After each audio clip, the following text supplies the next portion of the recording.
পরবর্তী যে গুরুত্বপূর্ণ খবরের দিকে নজর রাখবো, দিল্লিতে আজ বিজেপি বিরোধী ইন্ডিয়া জোটের বৈঠক। আজ বিজেপি বিরোধী ইন্ডিয়া জোটের চতুর্থ বৈঠক।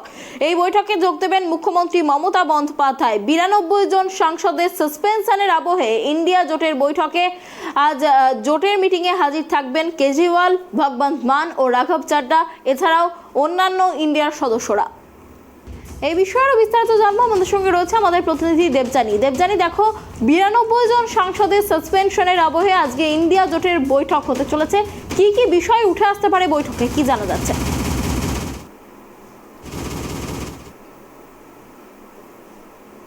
দেখো, আজকের বৈঠকে মূল এজেন্ডাই হচ্ছে সিট শেয়ারিং, অর্থাৎ আসন ভাগাভাগি। যে আসন ভাগাভাগির জন্য অনেক কিছুই আটকে রয়েছে।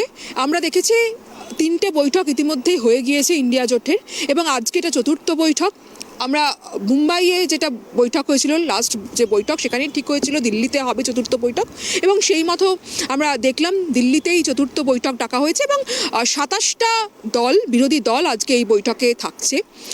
কিছুক্ষণের মধ্যেই এই বৈঠক শুরু হবে দিল্লির অশোকা হোটেলে। দুপুর 3টে নাগাদ এই বৈঠক শুরু হওয়ার কথা রয়েছে। দুপুর 2টোর মধ্যেই যারা এই বৈঠকে যারা যোগ দেবেন তারা দুপুর 2টো থেকে 2:30টার মধ্যে ঢুকে যাবেন।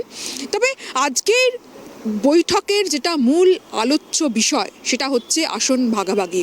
তার কারণ বেশ কিছু জায়গায়, বেশ কিছু স্টেটে কংগ্রেসের সঙ্গে আসন রফা নিয়ে একটা সমস্যা রয়েছে। সমস্যা বলতে বিশেষ করে সেই সমস্যা তৃণমূল কংগ্রেস এবং আপের। তার কারণ পশ্চিমবঙ্গে তৃণমূল কংগ্রেস ক্ষমতায় রয়েছে, অন্যদিকে দিল্লি এবং পাঞ্জাবে আপ ক্ষমতায় রয়েছে, এবং এই দুটো দলই কিন্তু ক্ষমতায় এসেছে। তাদের যেমন দিল্লি এবং পাঞ্জাবে ক্ষমতা এসেছে আপ, তারা সেখানে কংগ্রেসকে হারিয়ে। অন্যদিকে মমতা বন্দ্যোপাধ্যায়ের যে সংগঠন মজবুত হয়েছে, তার সংগঠনের সিংহভাগে কিন্তু কংগ্রেস থেকে বেরিয়ে এসে তৃণমূলে যোগদান করেছে। এবং এই মুহূর্তে মমতা বন্দ্যোপাধ্যায় তার যে পশ্চিমবঙ্গের তিনি চাইছেন, যেখানে কংগ্রেসের 2টো আসন রয়েছে লোকসভা আসন, সেই 2টো আসনই কংগ্রেসকে দিতে, যেটা হচ্ছে বহরমপুর এবং দক্ষিণ মালদহ। এই 2টো আসনের বাইরে তৃণমূল কংগ্রেসকে আলাদা করে আর কোনো বাড়তি আসন দিতে রাজি নয়। কিন্তু কংগ্রেস চাইছে ওয়েস্ট বেঙ্গলে আরও 3-4টে আসন বেশি পেতে। অন্যদিকে দিল্লি এবং পাঞ্জাবেও তারা বেশি আসন পেতে চাইছে।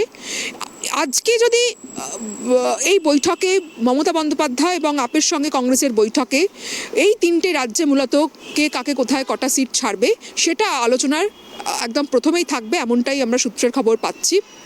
গতকালই অরবিন্দ কেজরিওয়াল তিনি মমতা বন্দ্যোপাধ্যায়ের সঙ্গে তার বাসভবনে এসে দেখা করেছেন, এবং তাদের মধ্যেও এই বিষয়টা নিয়ে আলোচনা হয়েছে, এমনটাই সূত্রের খবর। এবং দেখো, মমতা বন্দ্যোপাধ্যায় কালকে কিন্তু খুব স্পষ্ট করে বলে দিয়েছেন, এই যে জোট, সেই জোটে আসন ভাগাভাগি নিয়ে বা জোটটা যাতে বাস্তবায়িত হয়, এই ইন্ডিয়া জোট যাতে বিজেপির বিরুদ্ধে লড়াই করে, মমতা বন্দ্যোপাধ্যায়ের প্রথম থেকে আমরা ইতিবাচক মনোভাব দেখতে পাচ্ছি। তিনি কিন্তু বারবার বলছেন, যখন তাকে প্রশ্ন করা হয়েছিল একদম শুরুর দিকে যে এই ইন্ডিয়া জোটের মুখ কে হবে, কে প্রধানমন্ত্রী হবে, তখন তিনি শুরু থেকে একটাই কথা বলতেন যে আমি এই জোটে কাঠবিড়ালির ভূমিকা পালন করব। এবং তারপরে তিনি এটাও বলতেন, বা কালকেও বলেছেন, যে 1:1 যদি লড়াই করা হয়, বিজেপির বিরুদ্ধে বিরোধীদের যদি একটা প্রার্থী দেওয়া হয় অন্তত 70% আসনে, তাহলে কিন্তু এই বিরোধী যে ইন্ডিয়া জোট তাদের আটকানো একেবারেই অসম্ভব নয়। তাহলেই বিজেপিকে ক্ষমতা থেকে সরানো যাবে, এবং সেই লক্ষ্য নিয়েই আজকে এই বৈঠক বসতে চলেছে। মমতা বন্দ্যোপাধ্যায় গতকাল খুব পরিষ্কারভাবে জানিয়েছেন তিনি তার হাত বাড়িয়ে রেখেছেন। তার কারণ তিনি চাইছেন, ভীষণভাবে আন্তরিক এই জোটটা হোক। এবং গতকালও তিনি বলেছেন যে আমার কারোর সঙ্গে কোনো আসন রফা করতে সমস্যা নেই। তিনি যে চান ভীষণভাবে এই জোটটা বাস্তবায়িত করতে, সেটা কিন্তু বারবার তার কথাতেই স্পষ্ট। আজকে দেখার যে এই সিট শেয়ারিং নিয়ে প্রত্যেকটা দল তারা এক সিদ্ধান্তে উপনীত হয় কিনা। তার কারণ কংগ্রেসের সঙ্গে তৃণমূলের যেমন একটা আসন বোঝাপড়া রয়েছে, যেটা আগেই বললাম যে আপের সঙ্গেও একটা বোঝাপড়া রয়েছে।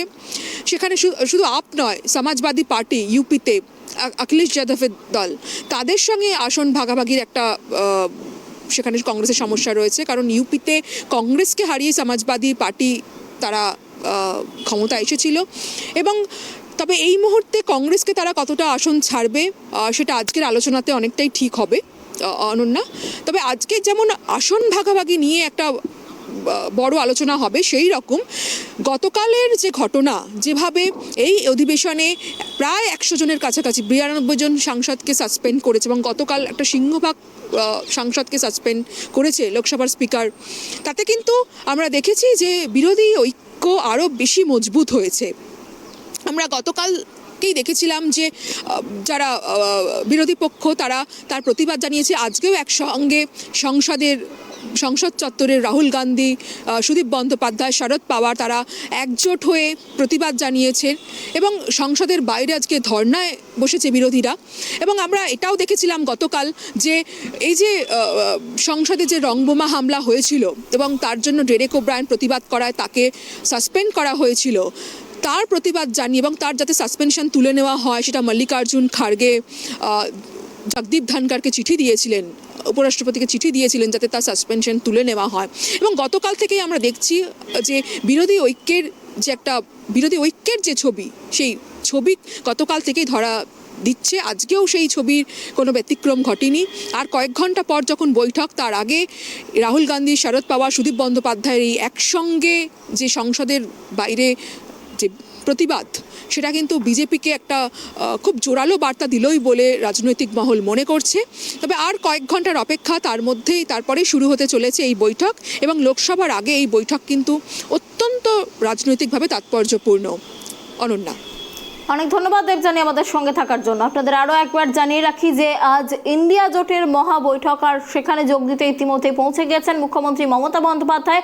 যেমনটা আমাদের প্রতিনিধি জানালো যে আজকের এই বৈঠকে মূলত আসন ভাগাভাগি নিয়ে আলোচনা করা হবে। তার পাশাপাশি চলতি যে অধিবেশন, সেখানে যে 92 জন বিরোধী সাংসদকে সাসপেন্ড করা হয়েছে সেই নিয়েও আলোচনা হতে পারে বলে মনে করা হচ্ছে।